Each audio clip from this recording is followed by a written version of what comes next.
Hi friends, జై శ్రీరామ్ ఛానల్కు స్వాగతం. ఈరోజు కథ కనువిప్పు కలగడం. ప్రకాష్, ఈరోజు నేను చేసిన బామ్మినో ఉప్మా నువ్వు తినకుండానే 25 లైకులు సంపాదించుకుంది ఉప్పొంగిపోతూ అంది అన్విత. అయితే ఇప్పుడు ఖచ్చితంగా నేను బాగుందని చెప్పాలని హింటు ఇస్తున్నావన్నమాట నవ్వాడు ప్రకాష్. నేను చేయడం బాగుండకపోవడమా? చూడు ఎంత కలర్ఫుల్గా ఉందో. టేబుల్ మీద గాజు బౌల్ మూత తీసి చూపించింది. దాంట్లో సేమియా ఉప్మా మీద క్యారెట్ కూరు, కొత్తిమీర అందంగా అలంకరించింది. ఉప్మా నిజంగానే తినాలనిపించేలా ఉంది. తొందరగా పెట్టు, ఆఫీస్కి టైం అవుతుంది హడావుడి పడ్డాడు ప్రకాష్. అన్విత ప్లేట్లో ఉప్మా పెట్టి ప్రకాష్ ముందుకు జరిపి అతడి భుజాల చుట్టూ చేయి వేసి ముందుకు వంగి ఒక సెల్ఫీ తీసుకుంది. అను, దిస్ ఈజ్ టూ మచ్. నువ్వు చేసేది నాకేమీ నచ్చడం లేదు. ఇప్పుడు ఈ ఫోటో ఇన్స్టాగ్రామ్లో పోస్ట్ చేస్తావు కదూ? అవును, ముందు నేను చేసిన ఉప్మా పోస్టు చేసి, ఇప్పుడు ఉప్మా తింటున్న శ్రీవారితో నేను అని రైటప్ చేసి మన ఫోటో పెడతాను. అతడి గొంతులో ధ్వనించిన అయిష్టతను ఏమాత్రం పట్టించుకోకుండా అంది అన్విత. ప్రకాష్ ఒక సాఫ్ట్వేర్ కంపెనీలో మంచి ఉద్యోగం చేస్తున్నాడు. అన్విత పెళ్లికి ముందు చిన్న ఉద్యోగం చేసింది, కానీ ప్రస్తుతం ఖాళీగానే ఉంది. 6 నెలల క్రితమే పెళ్ళవడంతో హైదరాబాద్లో ఒక గేటెడ్ కమ్యూనిటీలో జీవితం కొత్తగా ప్రారంభమైంది. అన్వితకు తన జీవితంలో చిన్న సంతోషాన్ని కూడా ప్రపంచంతో పంచుకోవడం ఇష్టం. వారి హనీమూన్ ఫోటోలు, కొత్త ఇల్లు, తన చేసే వంటలు, ఇలా అన్నీ ఇన్స్టాగ్రామ్లో స్టోరీస్ రూపంలో దర్శనమిస్తాయి. వాటికి వచ్చే లైక్లు, కామెంట్లు చూసుకోవడం ఆమెకు ఒక చిన్నపాటి వ్యాపకంలా మారింది. ఇంటిని ఇంటిలా ఉంచాలి, 4 గోడల మధ్య జరిగే విషయాలు వీధిలోకి తీసుకురావడం మంచిది కాదు తరచూ ప్రకాష్ అనే మాట. అయ్యో, మీరింకా ఎక్కడో పాతకాలంలో ఉన్నారండి. ఒకసారి ఇలా చూడండి, అందరూ ఎన్ని రకాల పోస్టులు పెడుతున్నారో. నీకు చెప్పడం నా వల్ల కాదు చిన్నగా విసుక్కున్నాడు ప్రకాష్. తిని వెళ్ళాక అన్విత తలుపు వేసుకుని వచ్చి తీరుబడిగా టిఫిన్ తింటూ కాలేజీ ఫ్రెండ్ గీతకి ఫోన్ చేసింది. కబుర్లు మొదలుపెట్టింది. అలా మాట్లాడుతున్నప్పుడు మెసేజ్ శబ్దం రావడంతో ఆసక్తిగా చూసింది. కొత్త నెంబర్ నుండి ఒక ఫోటో వచ్చింది. గీత, మొన్న మనం తీసుకున్న గ్రూప్ ఫోటో ఒక కొత్త నెంబర్ నుండి వచ్చింది. ఒక లింక్ కూడా పెట్టారు. ఈ నెంబర్ ఎవరిదై ఉంటుందంటావు? అడిగింది అన్విత. మన క్లాస్మేట్స్లో ఎవరైనా ఆ ఫోటోలో లింక్ పంపించారేమో. అన్విత లింక్ ఓపెన్ చేసింది. ఫోటోలు ఏమీ లేవు గీత. ఎవరు మీరు అని మెసేజ్ చేస్తున్నాను, అయితే జవాబిస్తారు అంది గీత. నువ్వు చాలా అందంగా ఉంటావని జవాబు వచ్చింది. ఎవరో మాత్రం చెప్పలేదు. సరేలే, మన ఫ్రెండ్స్ ఎవరో కాసేపు నీతో ఆడుకుంటున్నారు, ఇక నేనుంటాను.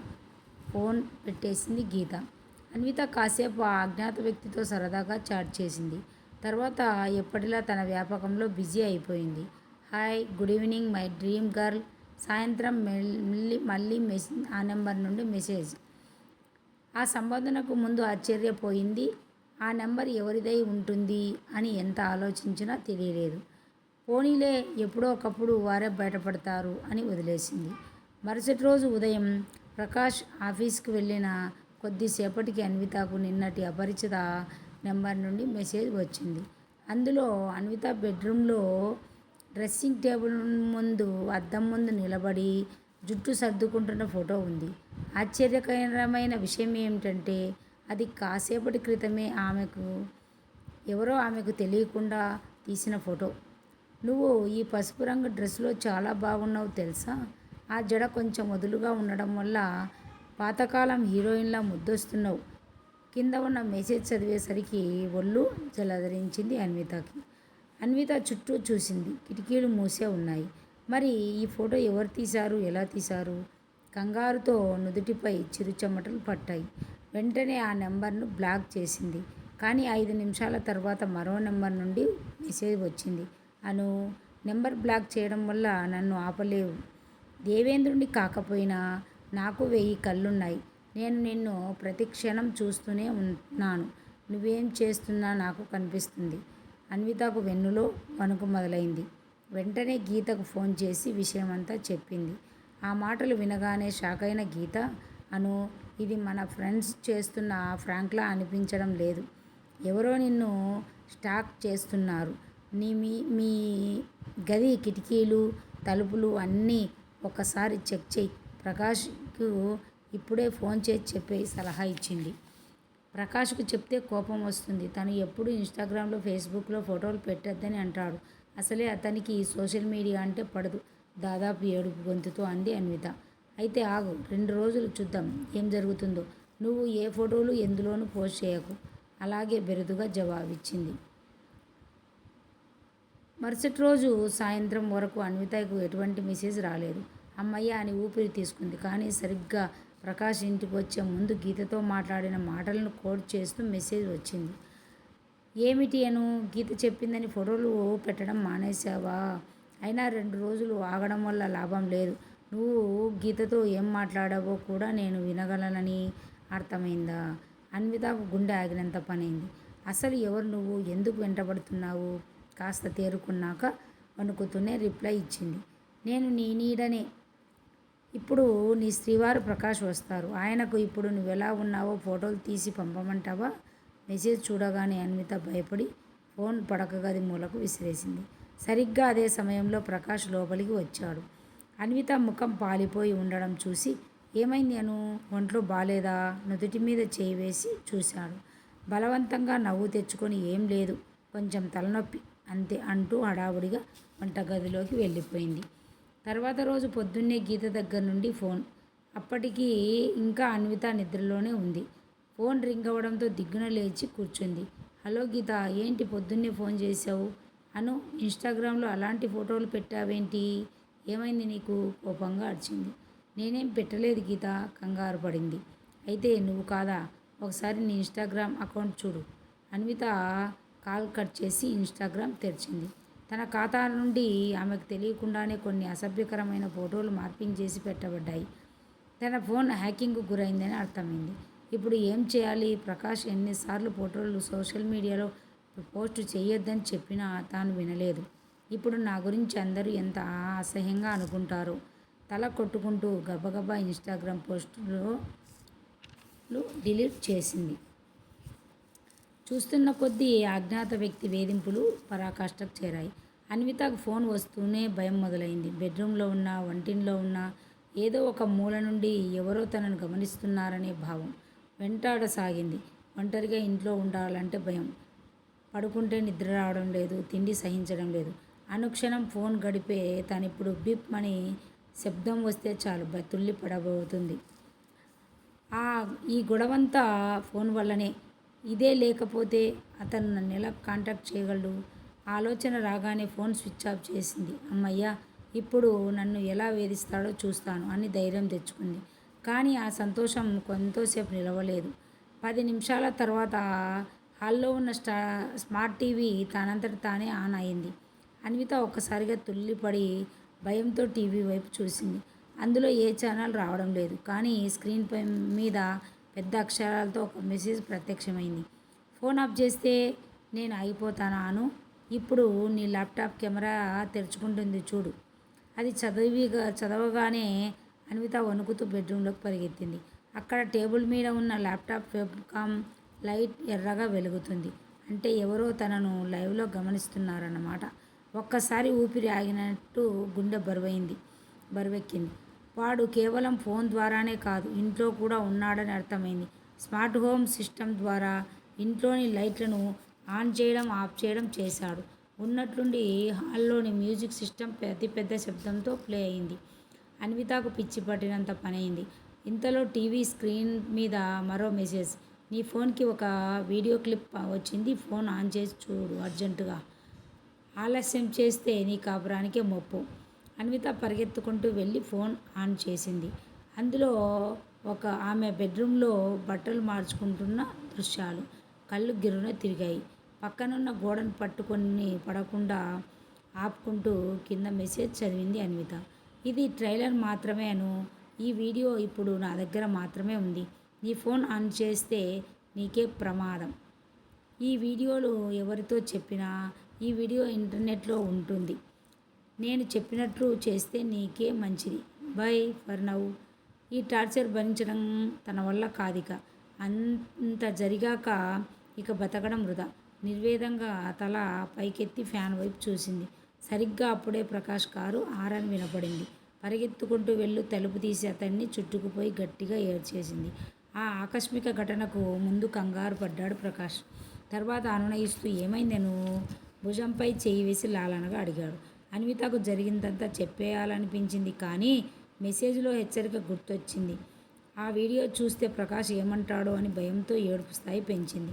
కొద్ది రోజులుగా నువ్వు ఇన్స్టాగ్రామ్లో కూడా యాక్టివ్గా లేనట్టున్నావు. ఎప్పుడు చూసినా దిగులుగా కనిపిస్తున్నావు. ఏమైంది? బుజ్జగించాడు. మా డాడీని చూడాలనింది ఎక్కుతూ అంది. ఓస్ అంతేనా? రేపు ఉదయం వెళ్ళి నీ బెంగ తీరేదాకా ఉండిరా దగ్గరకు తీసుకుంటూ అన్నాడు ప్రకాష్. ఈ ఇంట్లో ఉండను, ఇప్పుడే వెళ్ళిపోతాను అతన్ని తోసేసి మళ్ళీ బోరుమంది. అన్విత ప్రవర్తనకు అతను విసిగిపోయాడు. ఏదో జరిగిందని అర్థమైంది. ఆమెను బలవంతంగా సోఫాలో కూర్చోబెట్టి గ్లాసుతో నీళ్లు తాగించాడు. అను, ఒక్క క్షణం నా మాట విను. ఏం జరిగిందో నాకు చెప్పకుండా నీలో నువ్వు బాధపడితే నాకెలా తెలుస్తుంది? సౌమ్యంగా అడిగాడు ప్రకాష్. మరి ఈ వారం రోజుల క్రితం నాకు ఒక మెసేజ్ వచ్చింది. అందులో మా ఫ్రెండ్స్ గ్రూప్లో ఫోటోలు పంపించారు. దానితో పాటు ఒక లింక్ ఉంది. అది ఫోటోల లింక్ అనుకొని ఓపెన్ చేశాను. కానీ అక్కడ ఫోటోలు లేవు. ఏదో లోడ్ అవుతున్నట్లు వచ్చి ఆగిపోయింది. ఆ తర్వాత అంటూ అప్పటిదాకా జరిగిందంతా ఎక్కిళ్ళ మధ్యనే చెప్పింది అన్విత. నువ్వు చేసిన అతిపెద్ద తప్పు అదే. దాన్ని ఫిషింగ్ అంటారు. ఆ లింక్ క్లిక్ చేయగానే నీ ఫోన్లోని ఒక స్పైవేర్ ఇన్స్టాల్ అయి ఉంటుంది. దానివల్ల నీ ఫోన్ కెమెరా, మైక్రోఫోన్, గ్యాలరీ అన్నీ ఇప్పుడు ఆ అపరిచితుడి చేతుల్లోకి వెళ్ళిపోయాయి. వాడు మన ఇంట్లోని వైఫై నెట్వర్క్ని కూడా దాని ద్వారానే యాక్సెస్ చేసి టీవీని, ల్యాప్టాప్ని కంట్రోల్ చేస్తున్నాడు. వాడికి మన ప్రైవేట్ లైఫ్లో డిజిటల్ కీ దొరికినట్లయింది గంభీరంగా అన్నాడు. చేతులు నలుపుకుంటూ కళ్ళప్పగించి చూసింది అన్విత. ప్రకాష్ వెంటనే తన ల్యాప్టాప్ తెరిచి నెట్వర్క్ ట్రాఫిక్ను పరిశీలించడం మొదలుపెట్టాడు. తన ఆఫీస్ నెట్వర్క్ ద్వారా ఇంట్లోని ఐపీ అడ్రస్ను ట్రాక్ చేయడం మొదలుపెట్టాడు. గంటల తరబడి కోడింగ్, డేటా అనలిటిక్స్ను చేసిన తర్వాత అతడి కృషి ఫలించింది. వాడెవడో కాదు, మన పక్కింటి రఘుగారా? అన్విత షాక్ అయింది. నువ్వు ఇన్స్టాగ్రామ్లో పెట్టే ఫోటోల ద్వారా మన ఇంటి లొకేషన్, మనం వాడే గ్యాడ్జెట్ వివరాలు వాడు సేకరించాడు. మనం వైఫై పాస్వర్డ్ హ్యాక్ చేసి కెమెరాల ద్వారా నిన్ను గమనిస్తున్నాడు. నువ్వు సోషల్ మీడియాలో ఫోటోలు పెట్టడం ఒక తప్పు అయితే, తెలియని లింక్ క్లిక్ చేయడం మరో తప్పు. అంటే ఇంటి తలుపులు తీసి దొంగను ఆహ్వానించినట్లే సీరియస్గా అన్నాడు. అన్విత కళ్ళు దించుకుంది. ఆ రాత్రి సైబర్ క్రైమ్ పోలీసులకు సమాచారం ఇచ్చాడు ప్రకాష్ సేకరించిన డిజిటల్ సాక్ష్యాల ఆధారంగా పోలీసులు రఘు ఇంటిపై దాడి చేశారు. అతని ల్యాప్టాప్లో అన్వితకు సంబంధించిన వందలాది ఫోటోలు, వీడియోలు చూసి అవాక్కయ్యారు. తర్వాత అరెస్ట్ చేశారు రఘును. ఇన్స్టాగ్రామ్ స్టోరీస్ చూసి ఆమె ఎంత హ్యాపీగా ఉంటుందో చూస్తుంటే నాకు అసూయ ఏర్పడింది. నా భార్య అంత ఆకర్షణగా ఉండదు. అన్వితను భయపెట్టి నా జీవితంలోకి ఆహ్వానించాలనుకున్నాను. పోలీస్ స్టేషన్ విచారణలో సమయంలో రఘు నిజం చెప్పాడు. ఆ మాటలు విన్న అన్వితకు మరింత భయం కలిగింది. తన సాధారణ సంతోషాలను ప్రపంచంతో పంచుకోవాలనే చిన్న కోరిక ఎంత పెద్ద అపాయానికి దారితీసిందో అర్థమైంది. వెంటనే తన ఫోన్లో ఉన్న సోషల్ మీడియా యాప్లన్నిటినీ అన్ఇన్స్టాల్ చేసింది. యాప్స్ వాడడం తప్పు కాదు, హద్దులు తెలుసుకోకపోవడం తప్పు, మందలించినట్లు చెప్పాడు ప్రకాష్. అన్విత చెమర్చిన కళ్ళతో, ప్రకాష్, మన సంతోషం మన మధ్యనే ఉంటేనే అందం. ప్రపంచానికి చూపించుకోవాలంటే అది అపాయంగా మారుతుందని ఇప్పుడు నిజంగా అర్థమైంది. నువ్వు చెప్పినట్లు ఇంటిని ఇంటిలా ఉంచాలి. నా వెర్రి అలవాట్ల వల్ల మన జీవితమే కూలిపోయేది. తనను క్షమించమని అంటూ ప్రకాష్ను చుట్టుకుపోయింది. అతని ఆమె నుదుటి మీద ముద్దు పెట్టి ఉప్మా చేస్తావా? ఈసారి ఫోటోలు తీయకుండా, లైకులు ఆశించకుండా కేవలం మనిద్దరం మాత్రమే తిందాం చిన్నగా నవ్వాడు. అన్విత కిసుక్కున నవ్వింది. ప్రకాష్కి ఆమె ముఖంలో చాలా రోజుల తరువాత నిజమైన ప్రశాంతత కనిపించింది. నీతి అతి అనర్థాలకు దారి తీస్తుంది. Please subscribe.